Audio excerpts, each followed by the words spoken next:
Man, did we have a bunch of great-looking seniors up here, or what?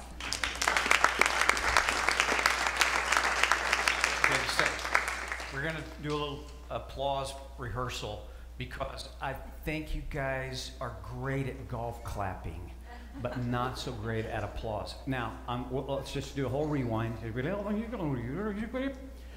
Now, wasn't it great to see that group of awesome graduates on stage?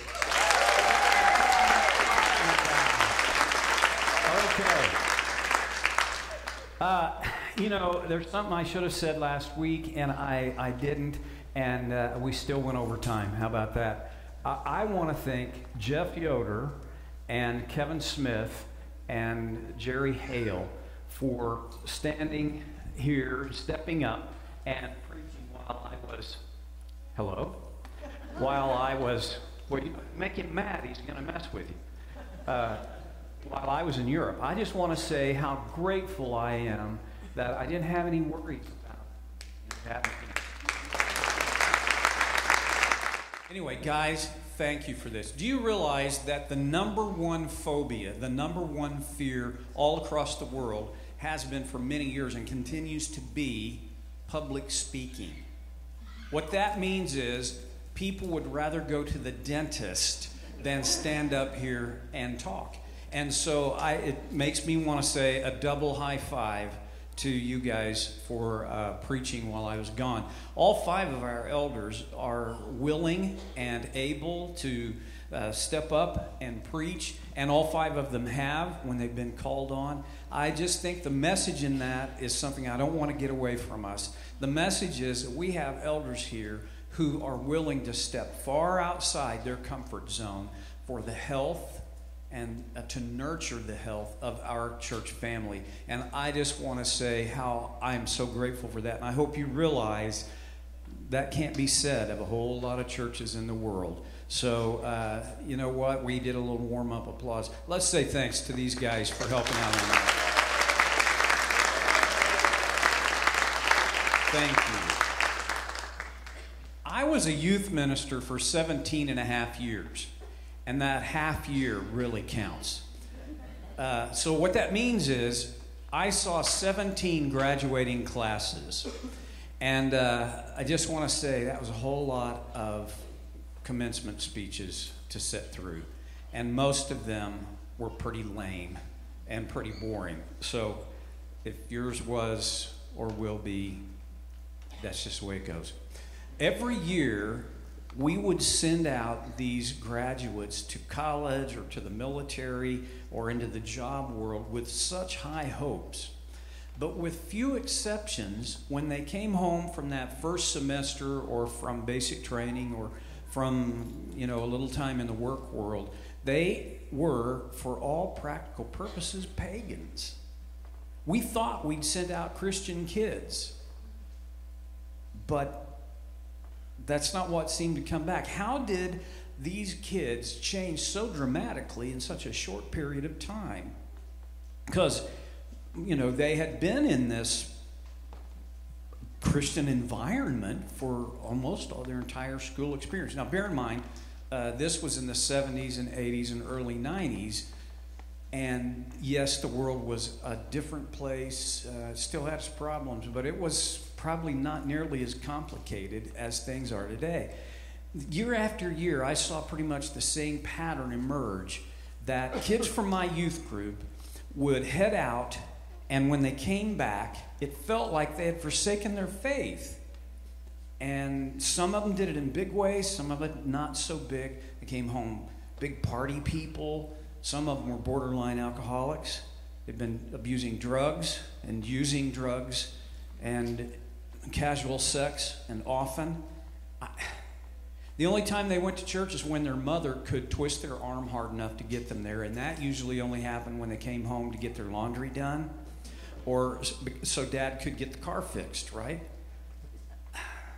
Frankly, this was probably the most disappointing and frustrating thing about my youth ministry career. I thought I taught them the Bible, and I mean lots of it. We did Christian things when we got together. My team of sponsors and volunteer leaders did a ton of stuff to set an environment to help grow great Christian kids. But the majority of these kids went off as Christians, I thought, and then they came home, like I said, not looking or acting like Christians. And what I think happened is, I discovered this along about the 12th year of my youth ministry career, and it kind of helped me connect the dots. I wonder, I think this is true, that the kids that went away as Christians and came back as pagans probably really weren't Christians when they went away. I think most of them had been pulling down dividends from their mom and dad's faith, or even from their grandparents' faith. And that works somewhat when you're in the secure cocoon of safety at home. But it doesn't work so well when you get out in the world and there are lots of other voices that are more hip and more cool and more appealing than the voice of mom or dad or your pastor or youth pastor or your youth sponsor. Now, don't understand me, or don't misunderstand me. I mean, normally when I preach, people don't understand me. But in this case, I mean, don't misunderstand me. Because I'm not saying that every senior that we've celebrated here is on a determined, headlong pathway to a shipwrecked faith. I don't believe that, and I'm not accusing anybody of anything. But there's a reality that I think we have to confront, and I'd like to talk about it today. The fact is that when you go off to college or the military or wherever you're going, or if you graduated college into the workforce, it sets you up to have huge decisions that you've got to make. So I want to talk about that a little bit this morning. I've chosen Hebrews chapter 6, verses 9 through 12 for my text. And it'll be on the screen, but I'd like, if you've got a Bible, for you to find it in the Bible. There are Bibles in the pew or the chair, underneath the chair in front of you. And I'm going to ask you to stand again as we honor the reading of God's Word. Hebrews is toward the end of the New Testament. If you want to find it, chapter 6, beginning in verse 9. Even though we speak like this, dear friends, we're convinced of better things in your case, the things that have to do with salvation. God is not unjust. He will not forget your work and the love you have shown him as you've helped his people and continue to help them. We want each of you to show this same diligence to the very end, so that what you hope for may be fully realized. We do not want you to become lazy, but to imitate those who through faith and patience inherit what has been promised. Thank you. You can be seated. If you're reading through the New Testament with us on the journey, then you've read a few chapters of the book of Hebrews. And for a lot of people, Hebrews is a pretty tough book to get through. And part of it is it's confusing if you don't have background, especially if you've not read very much of the Old Testament. So the reason the New Testament book of Hebrews is called Hebrews is because it was written to Hebrews. It was written to Jews who had accepted Christ as the Messiah and their Lord, and to Jews who were curious about salvation through Jesus. So if you don't have a little bit of background about Jewish history and Jewish customs and practices, then there's some things about Hebrews that are very confusing. Because it's set in a very Jewish context. I tell people who want to read through Hebrews that there are a couple of things that will help them understand it. And the first thing is to read the Old Testament. Now, unless you're Evelyn Woods, you can't sit down and read the Old Testament all the way through at one sitting. I'm just saying, read it a little bit. And for me, the book that was in a scroll, all of the Old Testament was in scroll form in Jesus' day, and one of the scrolls that was most important was what's called the Pentateuch, the first 5 books of the Bible. Genesis, Exodus, Leviticus, Numbers, and Deuteronomy. These are the 5 books that describe the beginning of God's dealing with humanity and the beginning of the Jewish race. Those are really very important things. Now, I realize that a lot of people spend most of their time in the Bible in the New Testament, and I get that. We're not under the old covenant, we're under the new covenant. But if you don't understand some things about the old covenant, you won't be able to interpret the new covenant. So my word is, get into the Old Testament. And here's the second thing. Believe it or not, get on Netflix or whatever you can access, or if you're old school, go to the video store and rent the movie Fiddler on the Roof. Fiddler on the Roof. There it is. It will give you more insight into customs and the mindset of Jewish people than anything I know of. And it's fun. Because if I were a rich man, you'd have to see the movie. Anyway, so here's the reason that this is important. If you don't have a little bit of background in Jewish customs and culture, you're going to get really lost in the book of Hebrews. So I want to encourage you to dive into it. Well, the passage that I chose may seem like that's a goofy passage for representing or recognizing and celebrating seniors, but I think it's got some pretty strong and important stuff in it. So let's unpack it and see what we can see. The first thing I see about this passage, and basically what I want to do from here on is I want to talk to graduates, and the rest of you guys can eavesdrop, but I'm talking to graduates straight on here. First of all, grads, you need to know that we've got expectations of you. Yeah. We don't expect you to be perfect because none of us were or are, but we've got expectations. And verse 9 talks about one of our primary expectations. We are convinced of better things in your case, the things that have to do with salvation. Grads, I want you to know that we're convinced of better things in your case. We believe in you. And our expectation for you is that you'll surpass all the young men and women that came before you and graduated ahead of you. But not in scholastics, not in athletics, not even in your career success. Our expectation is that you will excel in the things that have to do with salvation.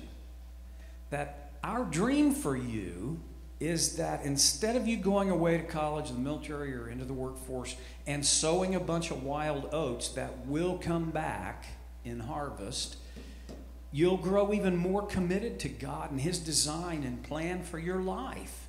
That instead of some secularist professor full of themselves strutting around on their platform and trying to poke holes in your faith, instead of your faith being demolished by them, you'll be able to have a sense of what is truth and what is not truth.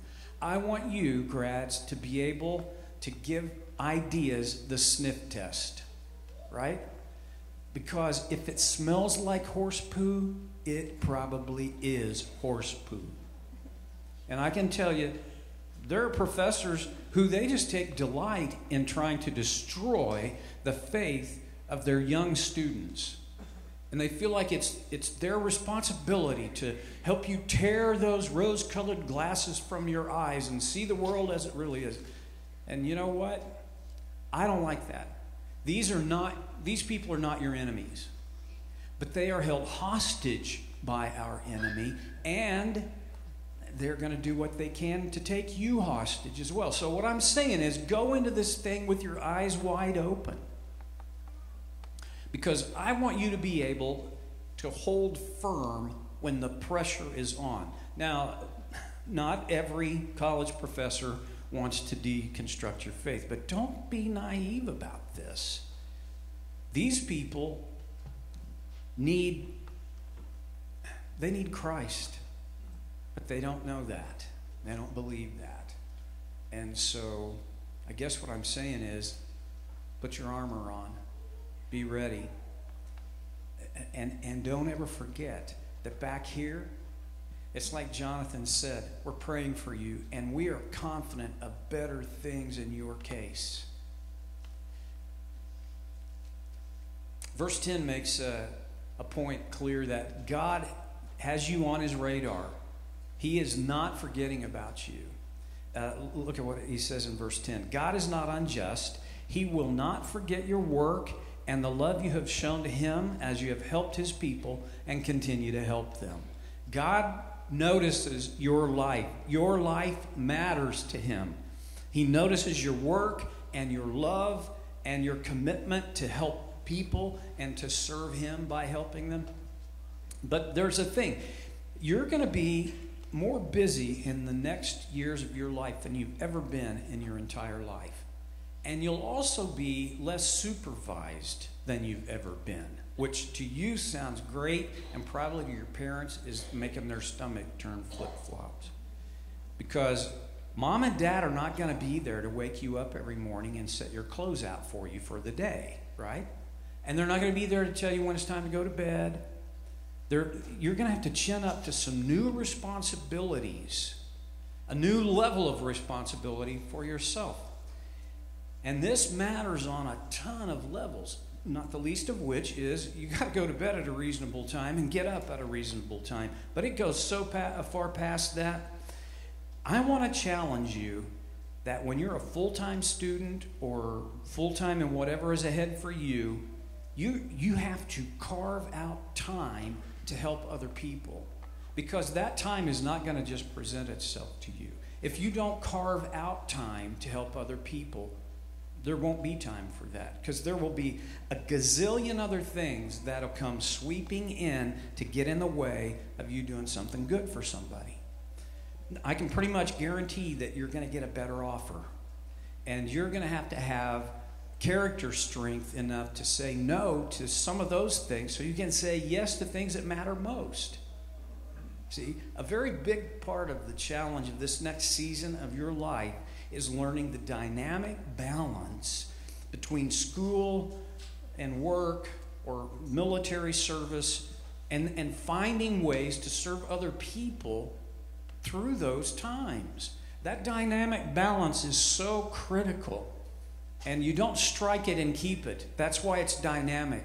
It moves around all the time.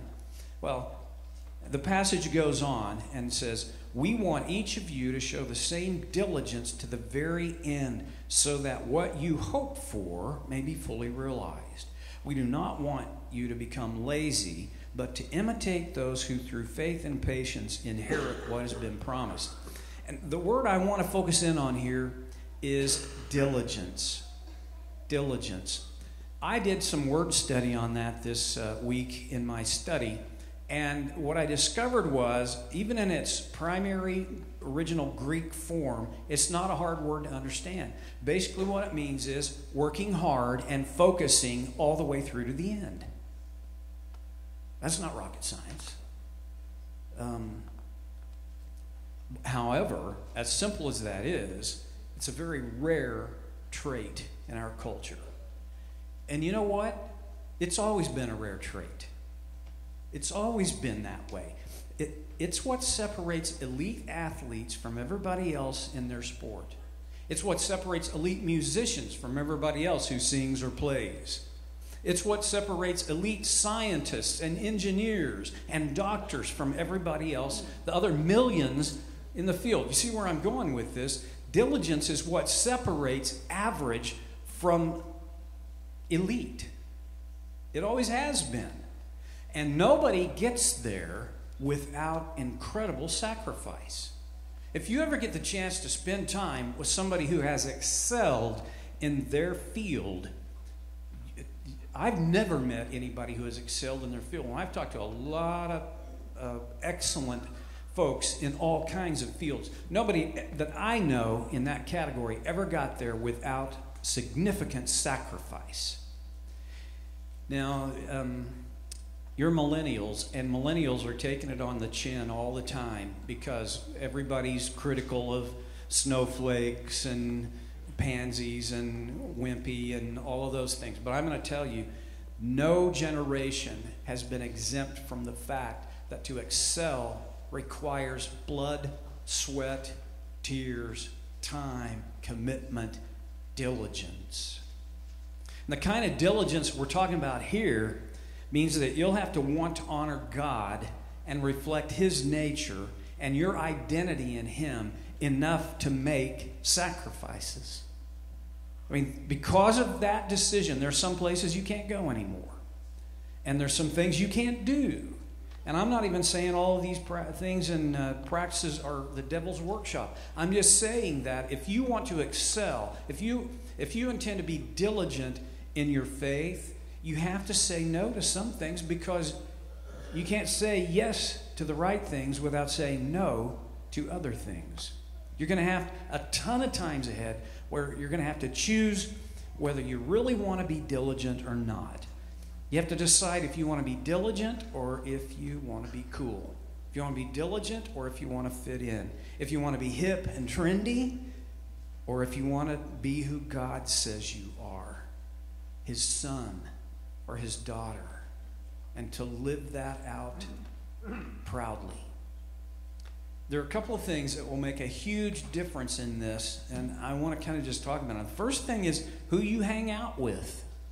You know, I can't think of anything more powerful than the influence of a person's friends and companions. It's always been that way, and it will never change. I'm not saying, grads, be careful, don't make friends with those non-Christians. They'll just drag you on down to hell. I'm not saying that. I'm saying, though, I want you to have non-Christian friends, because I want your life to make them really curious about why you're so different. Not why you're so geeky, but why your life works differently than theirs does. I want them to get just the hint of the music of the Christ life, so that they'll ask you to tell them the words to that song. Am I making any sense? I want you to be able to influence them to be at least curious about Christ, instead of you being drawn farther away from Him by being in a friendship with Him. So I don't want you to have friends to use them, but I do want you to have friends and that the relationship works so that both of you, all of you, are somehow drawn closer to or more deeply into Christ instead of away from Him. Now, the other thing is how you spend your time. And I talked a little bit about that a couple of minutes ago, but I know that time and money, even have a picture here.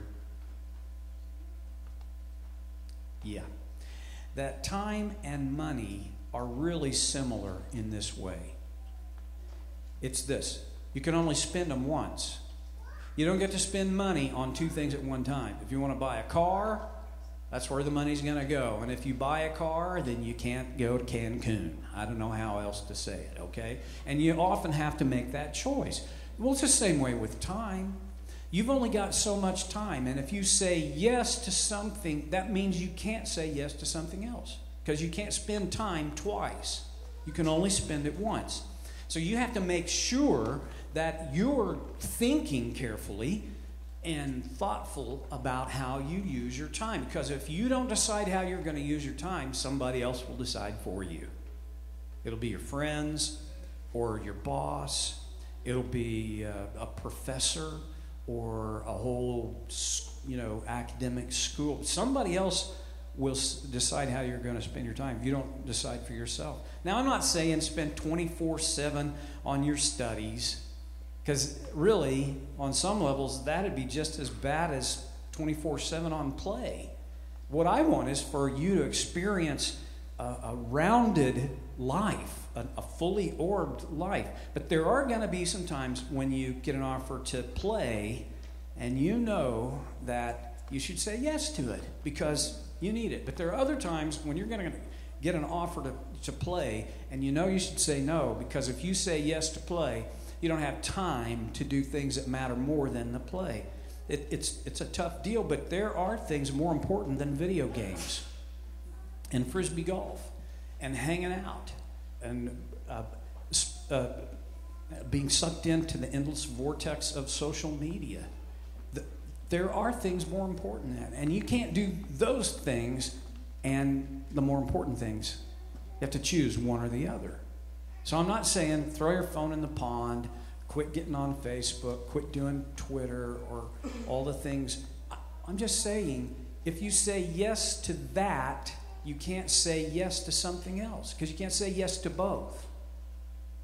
Well, I can't make the point very well. Here's the deal. In the passage, it talks about not becoming lazy. Well, that's not just the rant of an old guy. It really is something important for students, because you're going to encounter people who they have been just going with the flow for so long, and they're so good at it that by midterm, they haven't turned in any papers. They've been in class about 30% of the time, but man, are they having a great college experience. They are too far behind to ever catch up.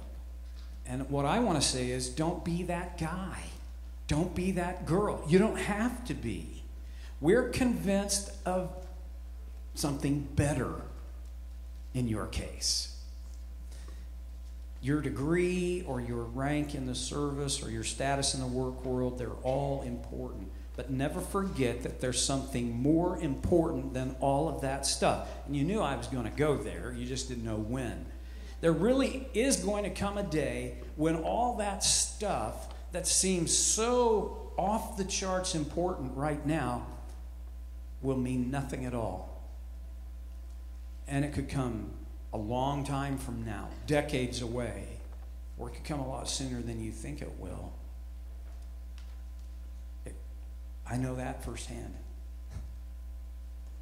But even if it's decades away, now's the time to be making your life investment in the things that really do matter more than anything else. Eternal things. That's what the Hebrew writer is talking about when he says, imitate those who through faith and practice inherit what has been promised. Nothing compares with the inheritance that's been promised. So don't let go of it for things that are incredibly thin and useless and truly unimportant, even though in the moment they seem ultimate. Here's my prayer for you. I want you to be a force for God wherever you end up in this next season of your life. I want you to make Jesus and his design for your life make more sense to yourself and the people around you than they ever dreamed it could make. I want people to be provoked because they see Christ in you, and they will want that for themselves. I want you to live out what we talk about all the time around here, helping other people know the love of Christ. I want your life to be on mission. You're going to have random days. You may even have a random week here or there, but I don't want you to come away from your college experience with 4 years of random. I want you to be on mission.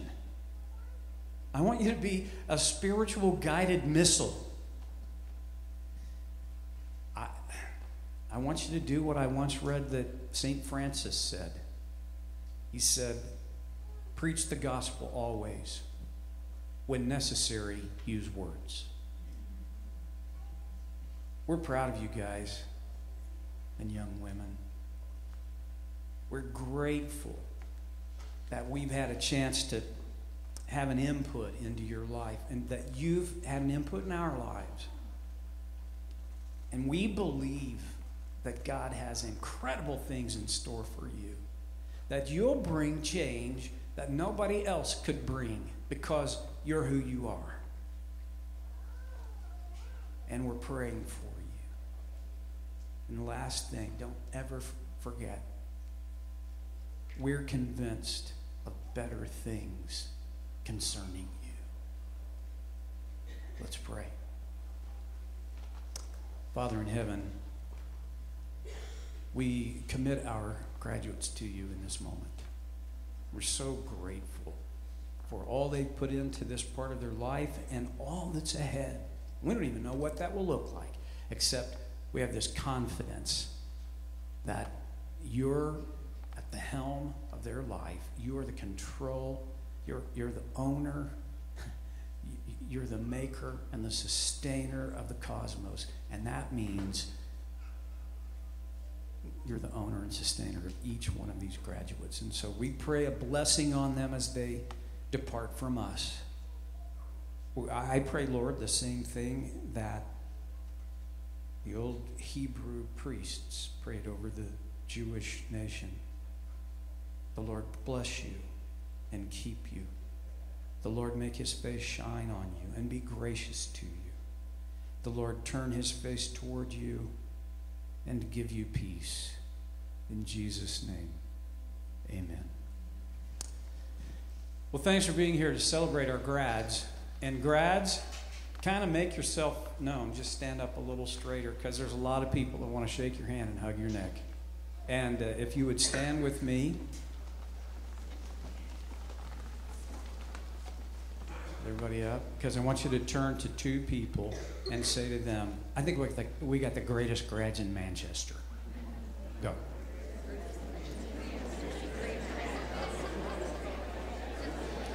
And have a great week.